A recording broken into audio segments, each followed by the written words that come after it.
बिस्मिल्लाहिर्रहमानिर्रहीम अस्सलाम वालेकुम। आज का हमारा टॉपिक है hire purchase versus leasing finance. Financing का बिज़नेस में हायर परचेज़ और लीजिंग फाइनेंस के हम डिफरेंस को देखेंगे, लेकिन उससे पहले हायर परचेजिंग का जो प्रोसेस है ये हम देख लेते हैं। अगर इस प्रोसेस की हमें समझ आ जाती है तो हायर परचेज़ का कॉन्सेप्ट क्लियर हो जाएगा। हायर परचेज़ के प्रोसेस में बेसिकली हमारे पास 3 पर्सनस इन्वॉल्व होते हैं। नंबर 1 जो है वो कस्टमर होता है, नंबर 2 फाइनेंशियल इंस्टीट्यूशन होता है एंड नंबर 3 हमारे पास सप्लायर होते हैं। अब कस्टमर के पास मेनली जो होता है ना वो 2 ऑप्शंस होते हैं, या तो वो अपने बिज़नेस में इन्वेस्ट कर दे जो उसके पास अमाउंट है, या फिर वो उससे कोई एसेट परचेज़ कर ले। अगर वो दोनों में इन्वॉल्व होना चाह रहा है, फॉर एग्जांपल वो चाह रहा है कि उसका बिज़नेस भी रन होता रहे लेकिन उसके साथ साथ वो कोई एसेट भी परचेज़ कर ले, तो एसेट परचेज़ करने के लिए वो क्या करेगा कि फ़ाइनेंशियल इंस्टीट्यूशन के पास जाएगा। फाइनेंशियल इंस्टीट्यूशन में हम एग्जांपल ले लेते हैं बैंक की।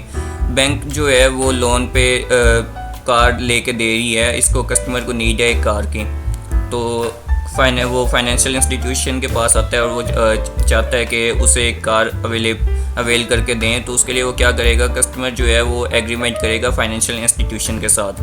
फाइनेंशियल इंस्टीट्यूशन उसे अमाउंट कैलकुलेट करके देगी कि इतने ईयर्स में इतनी अमाउंट आप पे करेंगे और इतना उस पर इंटरेस्ट होगा।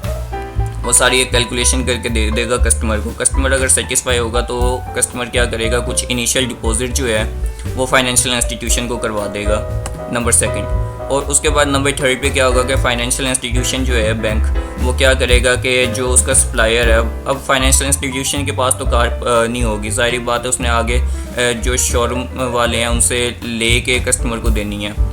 तो फाइनेंशियल इंस्टीट्यूशन क्या करेगा कि एसेट जो है परचेज़ करके देगा सप्लायर से, और परचेज़ करके वो कस्टमर को देगा। ये हमारा आ जाता है 4th प्रोसेस, एसेट डिलीवर कर देते हैं कस्टमर को। देन क्या होता है कि जो उसकी इंस्टॉलमेंट्स होती हैं, कस्टमर वो साथ साथ फाइनेंशियल इंस्टीट्यूशन को पे करता रहता है।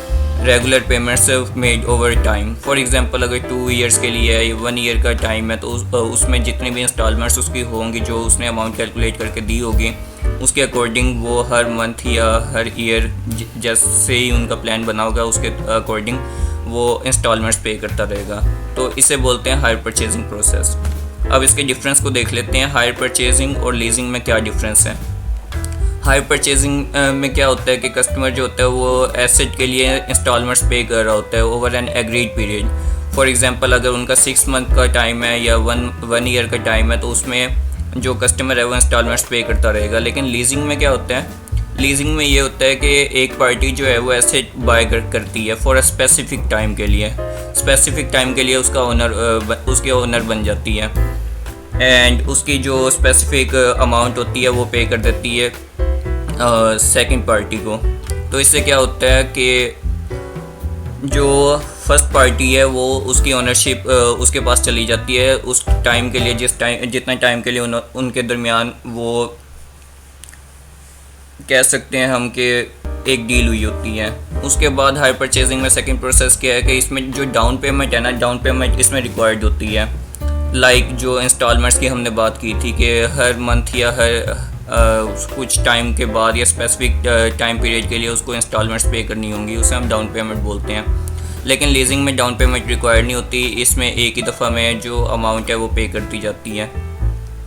अब हायर परचेजिंग में क्या होता है, हायर परचेजिंग में जो प्रिंसिपल प्लस इंटरेस्ट, अब इसमें जो है इंटरेस्ट पे करना पड़ता है। फॉर एग्जांपल कार की जो एक्चुअल अमाउंट थी उसके अलावा जो उसके ऊपर इंटरेस्ट बैंक को पे करना होगा। लेकिन लीजिंग में ऐसा नहीं होता, लीजिंग में सिर्फ जो कॉस्ट है एसेट की सिर्फ वही देनी होती है, इसके अलावा कोई इंटरेस्ट नहीं होता इस पर। हायर परचेजिंग में क्या एग्जांपल हम ले लेते हैं कार की या बाइक की, या फिर हमारे पास लॉरीज हो गई। अब कार की हमने एग्जांपल लास्ट प्रोसेस में भी ली थी, तो उससे आपको आइडिया होगा कि कार को किस तरह उसने हायर परचेज़ किया। लेकिन लीजिंग में क्या होता है, लीजिंग में हमारे पास एग्जांपल आ जाती है लैंड की, बिल्डिंग की और प्रॉपर्टी की। लैंड अक्सर एग्रीकल्चर में यूज़ होती है, फार्मर्स लेते हैं लीज पे, आपने सुना होगा। देन नेक्स्ट हमारे पास आ जाते हैं हायर परचेजिंग में आ जाती है ओनरशिप। अब ओनरशिप जो है ना वो तब तक ट्रांसफ़र नहीं की जाती बायर को जब तक वो अपनी लास्ट इंस्टॉलमेंट पे ना कर दे। जब वो लास्ट इंस्टॉलमेंट पे करेगा उसके बाद जो ओनरशिप के डॉक्यूमेंट्स हैं वो उसे प्रोवाइड कर दिए जाएंगे बायर को। लीजिंग में ऐसा नहीं होता, लीजिंग में जो ओनरशिप है वो डिपेंड कर रही होती है या कि लीज़ किस टाइप की है। और उसके बाद हमारे पास 6 पॉइंट आ जाता है जो फाइनेंशियल इंस्टीट्यूशन जो है ना वो कुछ ना कुछ इन रिटर्न में ले रहा होता है। लाइक अगर उसने कार परचेज़ करके दी है अपने कस्टमर को, तो रिटर्न में कुछ उससे इंटरेस्ट ले रहा है जो ऊपर वाली अमाउंट है एक्चुअल प्राइस के। लेकिन लीजिंग में जो होता है वो रेंटल्स पे किए जा रहे होते हैं। अब हायर परचेजिंग जो है ना वो लीजिंग के कंपैरेटिवली शॉर्ट टर्म ड्यूरेशन में होता है, लाइक 6 मंथ की ड्यूरेशन या 1 ईयर की, जैसे हमने कार की एग्जांपल ली थी। लेकिन लीजिंग में जो होता है ये कंपैरेटिवली लॉन्ग टर्म होता है दैन हायर परचेजिंग के। तो ये इसका बेसिक सा कॉन्सेप्ट था, हायर परचेजिंग और लीजिंग का डिफरेंस था। Thank you so much for watching and जज़ाकल्लाह।